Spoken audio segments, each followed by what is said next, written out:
December is quite busy as well. The new moon is on the 17th. No, I'm sorry, on the 23rd. And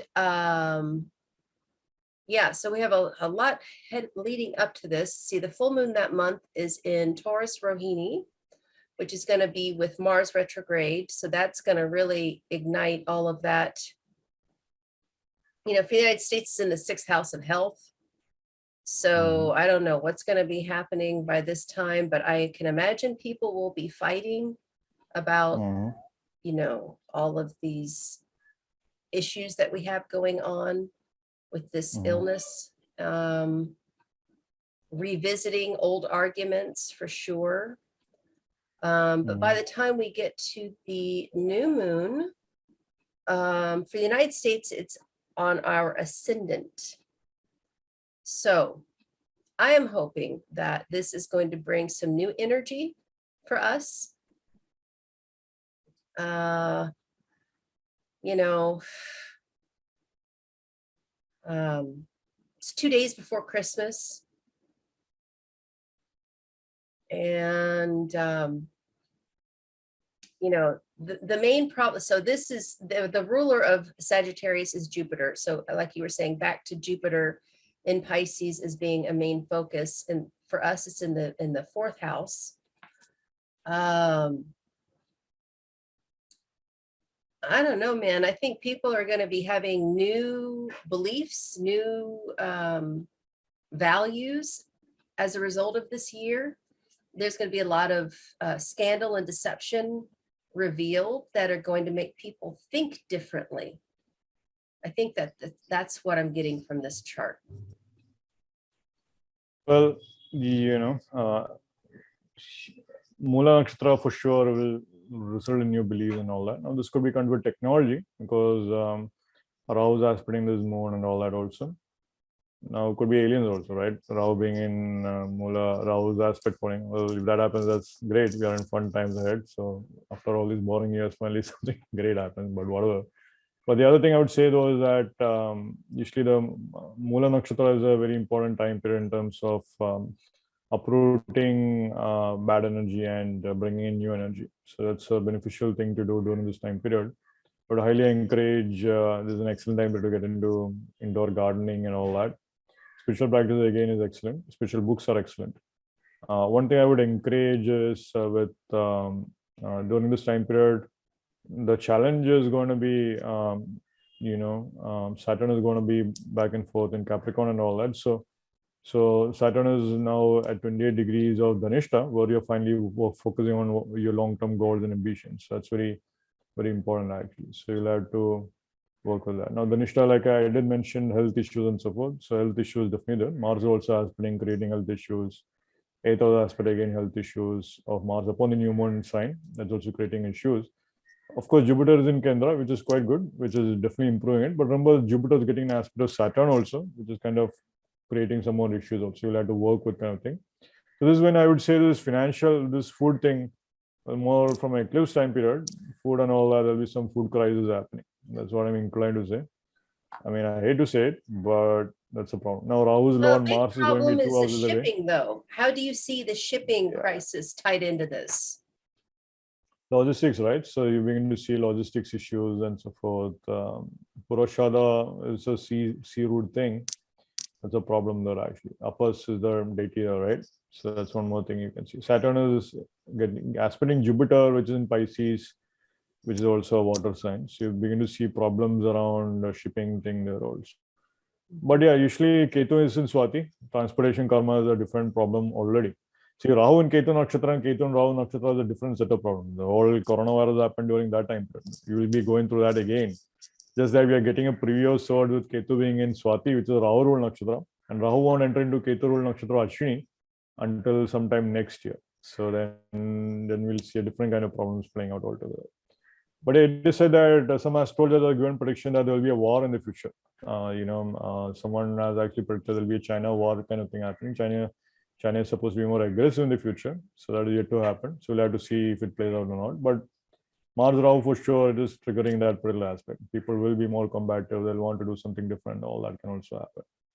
So it'll be interesting to see what actually happens also. But in my opinion, though, this particular December as a month, Christmas month, for sure, you have to watch out for arguments, debates, and all that. I mean, Christmas is challenging anyways. You're with family members anyways, but then that's a different thing. If you begin to understand your family members are a reflection of your own karma, then you can be more accepting of them, because it's your own karma that is manifested as your family member actually. So you can at least be nice to yourself, right? Or nice to your own karma. So usually, at least the good thing is that benefits are there, but challenging thing is that then there is this one person who is just like a conflicts, right? So that's a problem you need to watch out for. With Mars aspecting the new moon also. So just be more cautious of that. Actually, I've seen that Mars retrograde is like you say an angry word, you'll have to eat those words yourself. That's a problem with Mars retrograde. So you have to be cautious of anger actually, even though that can be a problem actually. So that's something Well, just to be one aware thing about. I've learned is that, the way the universe responds when somebody treats you badly is that you wind up with bonus points, That's right. I mean, they Yeah. may or may not, you can't judge the other person's karma, what's going to happen. But usually what I've observed is that instead of, getting mad about something or the way somebody's treated you, just know that you just got extra bonus points and you'll see it soon. Something will happen and eventually their karma will come around, so it doesn't help you to lash out in anger. It doesn't mean you should shame yourself for being angry too. That's something we got to get away from. It's natural to be angry. Angry is just another form of sadness, so I mean, honor your feelings, but it's when we lash out that we create bigger problems than we started with. It's hard, when somebody treats you badly and you just really want to punch them, but don't. Just sit and wait and watch and observe, and get some good karma from it. Yes, very well said. Not all of that. Karmically, that's the best thing you can do. Without a doubt, that's the best thing you can do. Observing your karma is one of the easiest way to improve your karma, because once you learn the lesson and once you're not reacting towards your karma, then that karma will not be repeated actually. So that's the key thing. Then you don't have to come back again in this next lifetime to deal with the same thing. It becomes a very powerful thing actually.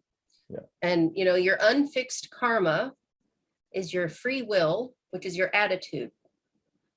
So can't change your fixed karma, but you can change your unfixed karma by changing your attitude. So I think that's going to be the big lesson for us with this Mars retrograde. Yeah. And that will end the year. And if you're interested, you can go to my shop and take a look at some of the products I have available. Some are remedies and some are just some fun skincare products that I made with my daughter. But I have cosmic healing discs, which are the yantras that go with the Navagraha.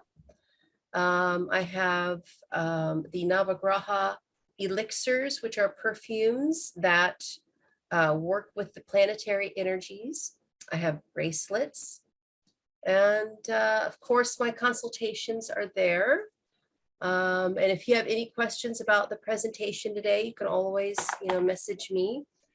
But yeah, that's going to be 2022. And if we remember back, 18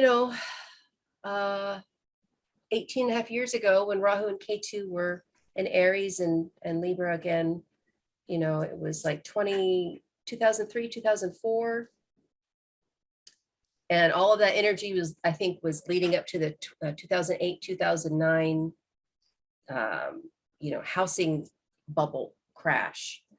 So like you said, I think the most important thing is to be careful of your money, be careful of your food, because even though the food is out there, it may not get to us. Like, I ordered Instacart the other day and the guy took a picture of the shelf to let me see what was available. And it was like almost all empty. And I was just like, oh my God, what is happening? The food is out there. It can't get to us. So we have to learn how to make our own food and to garden and to, can things and figure it out. We got to figure it out, or or we're going to be in big trouble. Yeah. So, Well, any final thoughts? Well, 2020 is a year we'll all remember for sure, as long as we are alive. Now they say 2022, it's basically 2020 again, right? 2022 again. But well, hopefully that's not the case. But I'm sure there are a lot of good things to look forward in this upcoming year. Jupiter is strong by transit at least. Though there are some challenges, we'll all be able to come out to the other side. We should be prepared, of course, for food and all that. But then, like I said, there'll be other, I mean, there's a financial opportunity hidden during this time period. So whether there is a crisis, there is an opportunity. So just we'll have to learn to use that actually. And as we discuss a lot of things, it'll be interesting year for sure, with some exciting new technologies coming up that could be changing the way we work and we think for the immediate future also. And yeah, I hopefully this year is some alien show, right? So we'll see. That always keeps it exciting also. But yeah. Good. Oh, thank you so much, Santhip. I really appreciate all your knowledge and your time and teachings. It helps so many people. So he's obviously also available for readings, and I'll put his information in the description. Of course, you can always contact me. But until next time, namaste, and thank you very much. Yes, namaste.